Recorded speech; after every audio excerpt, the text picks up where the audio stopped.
Hello again. It's me, Jonathan, at the piano lesson. I'm going to do kind of a free form, freewheeling exploration of something today or other. I have some ideas. I have some thoughts. I know I have some thoughts. Weather's getting colder. It's still sunny, but it's getting colder.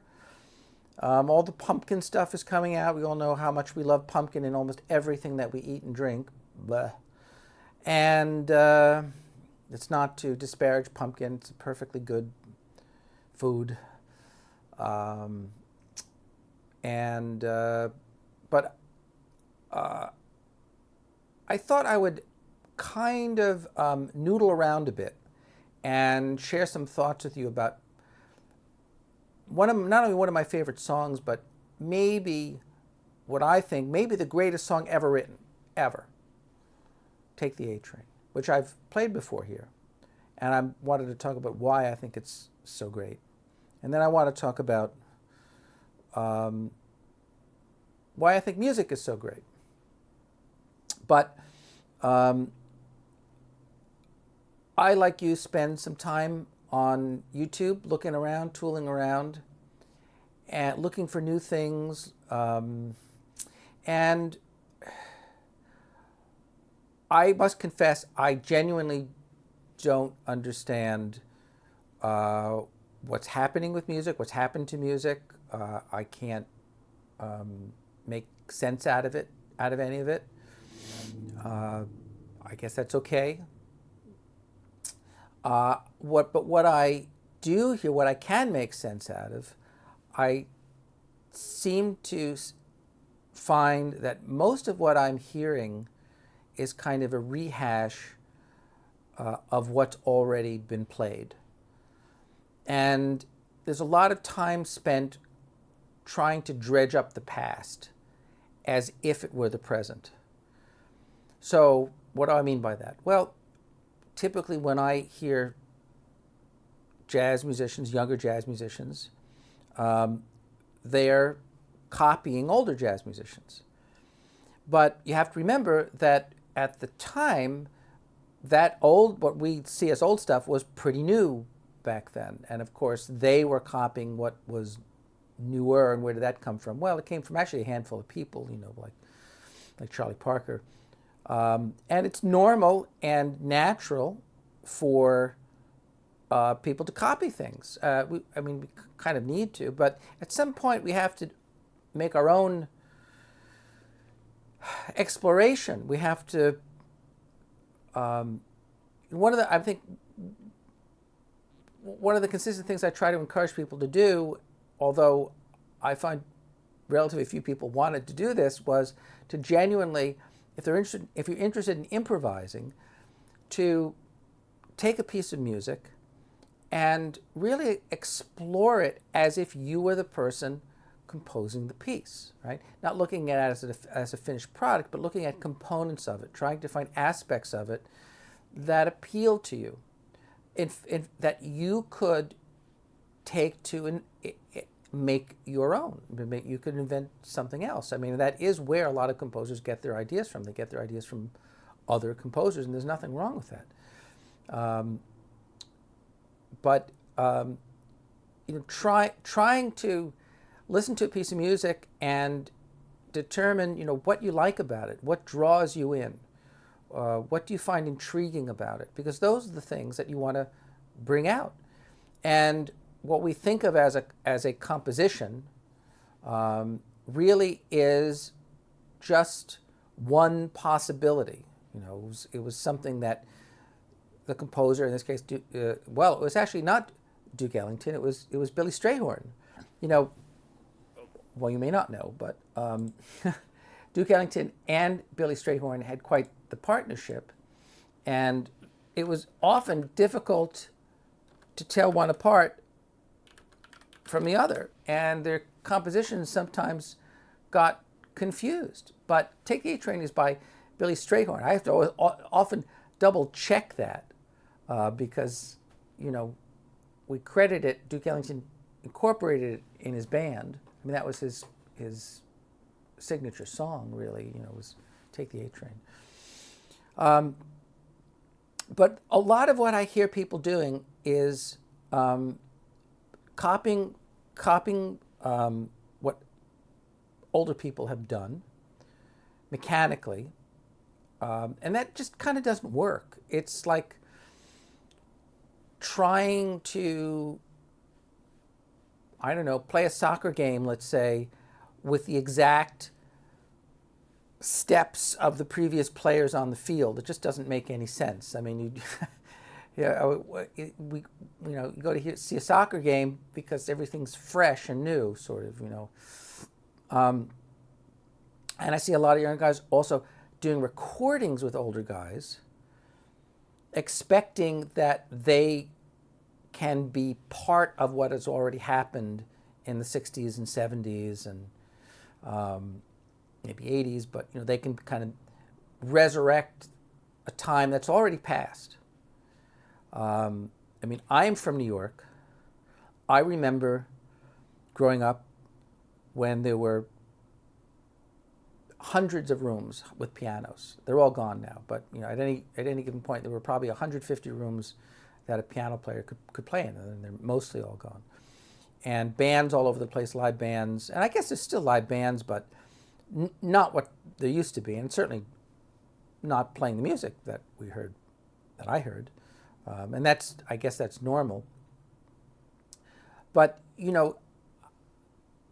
I wish that those young people would have faith in themselves to break new ground. And in order to do that, you have to really you have to explore the music on your own terms. Otherwise, you end up sounding like a caricature, like a carbon copy of someone else. And it just never really works. It just never really works right. And even like there's one young guy here. I'm trying to remember the guy's name. You may have seen his videos, but he's from Germany, and he's a very good piano player, good organ player, and he's making recordings with Steve Gadd and Will Lee, and he's using a Viscount organ, one of these copies, these Hammond organ copies. So he has regular organs to play on, and even as good a player as he is, and as good a band as it is, the organ never really sounds like it's making music. It's almost making music. It's like 99% there, but it's never there. And I just have to say that. It's just never there. I've done a lot of that too in my life. I've tried to use electronics. I have all kinds of electronics, and I've tried my best to really make it work and make it sound like something, and it just doesn't. It just doesn't. I can fool myself, I can lie to myself, and I could kind of fool other people to some extent and say, it's try to create some musical excitement with it. And you can kind of get there to some extent, but there's nothing like a real instrument. I mean, the reason that the Hammond organ sounded so great is because those were mechanical instruments. They were electromechanical instruments.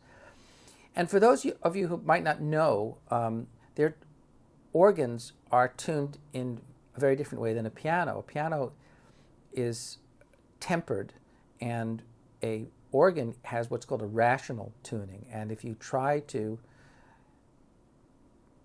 play them together, they sound out of tune. Sometimes they sort of work, but they're just out of tune. So that's a whole nother discussion. But let me go into this, because why do I like Take the A Train ultimately? Because it just sounds fresh. Every time I play it, it just sounds fresh, and it sounds like the world is your oyster and anything's possible. That, to me, that's what jazz is. Jazz is really ultimately not so much what it is, but it's about possibilities. All of the different iterations that could come from this sort of wellspring of creativity. And I've even heard versions. Duke Ellington did that version in 3 as a waltz, and 3/4 I've heard Richard T. For those of you might not know Richard T. He played in the band called Stuff with Steve Gadd, and he had a real, kind of like gospel piano sound, real rhythmic. And there's a version floating around there of him playing "Take the A Train," which was fantastic and very exciting, very rhythmic. So it's a tune that is also it lends itself to exploration and expansion, and it's not a small idea. It's a big idea, and it requires armies of people to really expound on it and make it come alive. To me, that's the sign of a great composition, is the fact that you can have all kinds of people playing the same song, and every time you hear it, you go, "Oh, I didn't realize that," or "Oh, yeah, I could do it that way. Yeah, that's a good idea." So anyway, let's take a look at that little tune. So the very in the beginning, what is it? It's just a triad. It's a triad. But he starts in this second inversion position, right? So again, we're going beyond just learning the tune, learning the notes, but we're trying to understand, why do we like it? Why do we like this tune? What makes it appealing? And but that's the C major chord in first inversion. So for those of you, this is how you notate it, with the slash and the lowest note of the chord G. And since it's the first chord in the scale, Roman number 1, 6/4, that's an interval of a sixth, and that's an interval of a fourth. And that's called the figured F-I-G-U, R-E-D, the figured bass. Right? It's a real good thing to know, but that's the whole idea. And then he plays that, he goes up, but he starts out with this interval, that's sixth. That sixth idea, that sound, it's very American.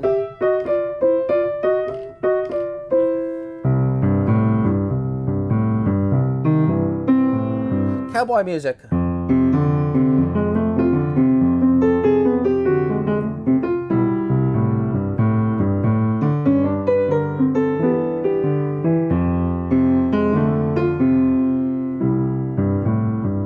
And then you got this.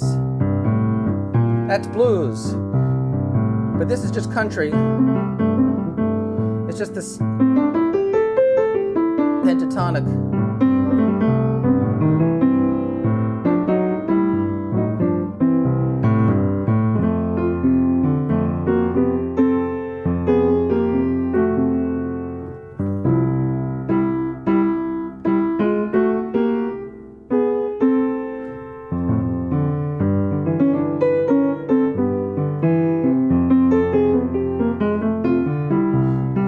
That way, but that's the sort of an American sound. That's the blues. And then if you want even more blues, that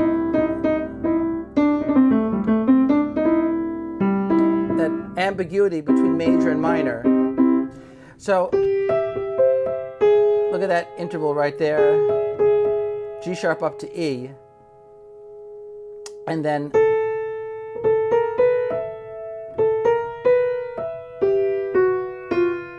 that's 13, G13.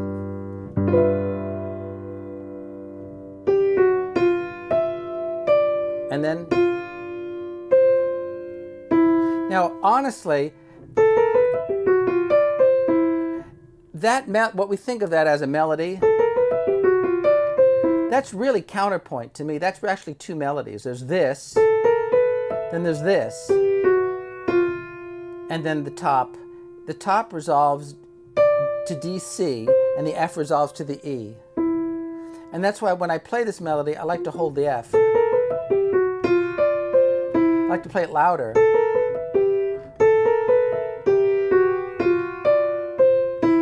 So there's this melody.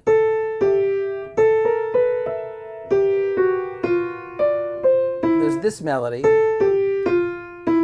right? And then there's this melody.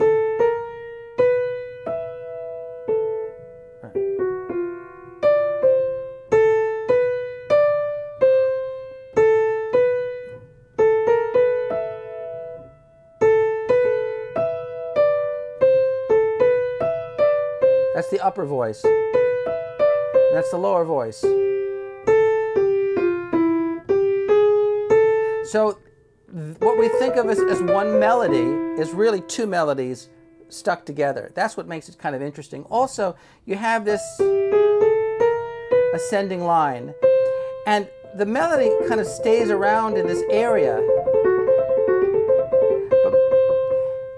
But, typically in a song, you have a tonic, right? You have the root, in this case it's C, right?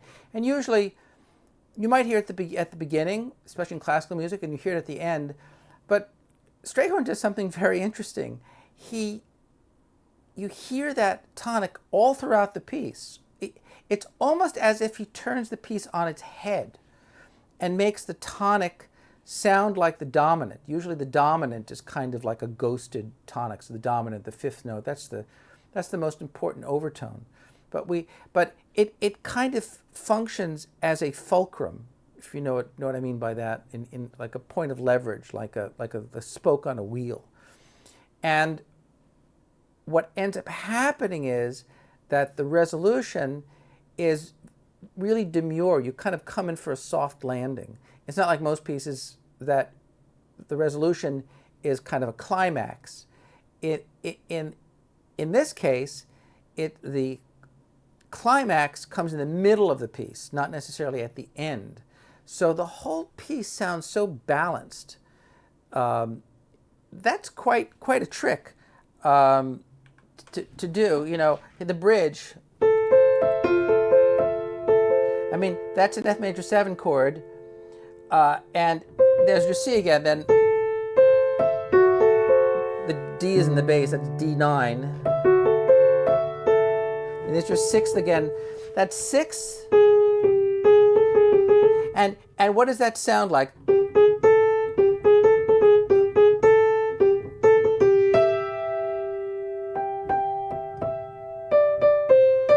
Brazil, remember? It's Brazil. Na, na, na, na. Na, na, na, na, na, na,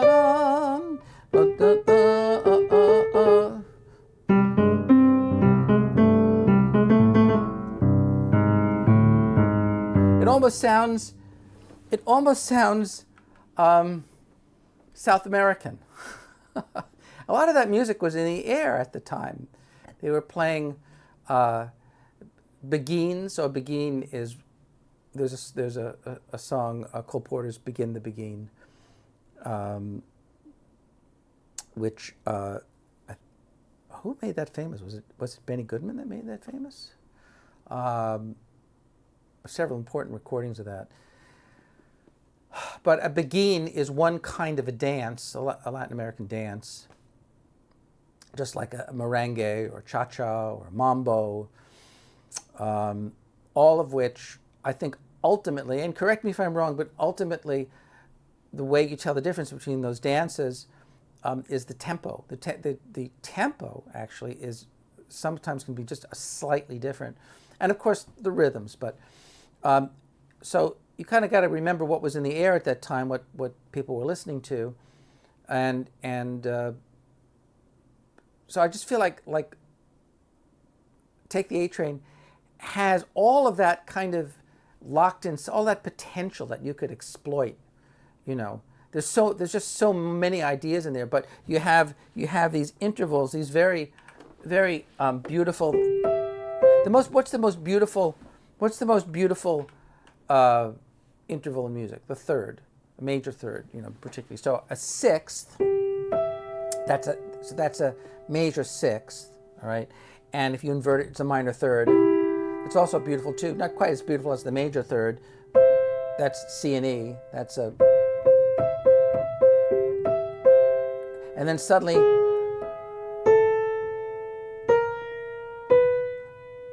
I mean, that's really the whole melody. It's chromatic.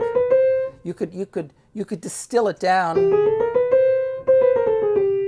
Now, if you're improvising, right? So when I improvise, I just like to have fun with the song. I kind of get inspired and excited about the fact that there are all these ideas that have yet to be explored and yet to be shared.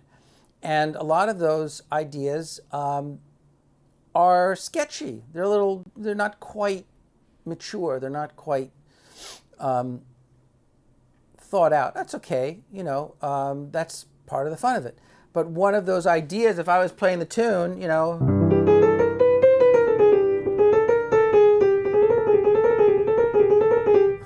it's almost like Flight of the Bumblebee.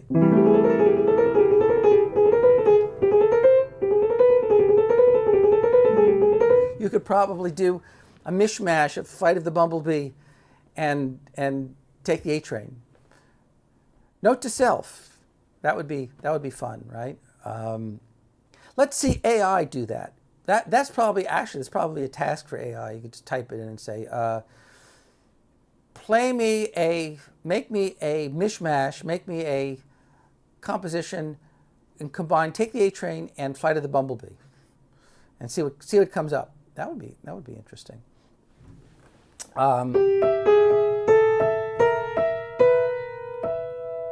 So sixth, major sixth, minor sixth, perfect fifth, augmented fourth,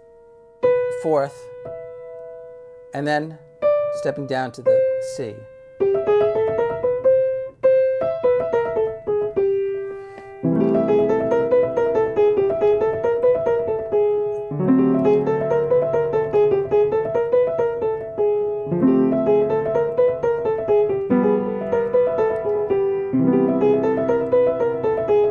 What does that sound like? Oh, it sounds like Gershwin now, doesn't it? Kind of sounds a little like Gershwin. Like, I don't know, concerto in F, maybe? I don't know. Again, all that stuff was kind of, being played at the time. People were listening to each other's music, but it's there. It's like a microchip that has all that information embedded in it somewhere. And the only way you're going to get it out is through your imagination. And so, when I go to hear someone play music, I'm very interested to know, I already know how I play it, and I already know how other people play it. I want to know how that person plays it. What do they come up with that's going to surprise me? I'm really not looking to be impressed. I'm looking just for another point of view is what I'm looking for. Because again, I want to expand my horizons, and guess what? If I can do it with that song, well, then maybe I could do it with another song. And that's another reason why it's so great to start with these songs, because I think they're easier to start to hear into. I call it hearing into a song. There are other songs. For instance, I know. For lack of a better example, I keep going back to Barry Harris, but he was always admonishing people for playing modal music. Well, why? I mean, did he really dislike, modal jazz? I mean, probably not. But the main reason was probably because, there's only so much you're going to do in that context, right? Harmonically, melodically. There isn't much melodic content or opportunity for harmonic variety, right? What you're doing in that style of music is more textural and rhythmic, and Western music kind of got beyond modal music, kind of got beyond the Middle Ages, right? And that music really had in my estimation, had a whole other purpose anyway. It was more like yoga. It was music that was meant to create a feeling of introspection, and it was more meditative, more solitary. It was confined, within a certain tonality. It didn't lend itself to going outside of other other keys. I mean, that technology that didn't really exist. That's why we had temperament, the advent of musical instruments like the keyboard instruments that could easily traverse all 12 major and minor keys, albeit with some compromises. But you know, the world wasn't flat anymore. Okay, the world was round, and then we can go out and explore, right? So, but yeah, that you could probably make interesting exercises too. There's all kinds of interesting exercises. I might even think of that, but you could probably make all kinds of very interesting exercises.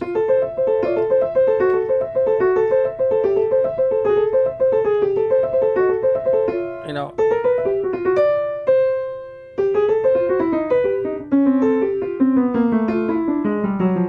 I don't know, just like Czerny-like exercises to kind of get that into your hand. That sixth, by the way, is really excellent to just get your hand to feel right when you play the piano. You'll find exercises on sixths on YouTube. Well, that's my rambling for today. I hope you folks enjoyed it. Again, shout out to Francesco, my devoted self-described fan. Thank you very much. Your efforts are appreciated. And I'll see you guys next time. And if you have any questions, just drop me a line. This is Jonathan at the Piano Lessons signing off. And I will post my recent performance at Conway's online so you can listen to that. Okay, bye-bye.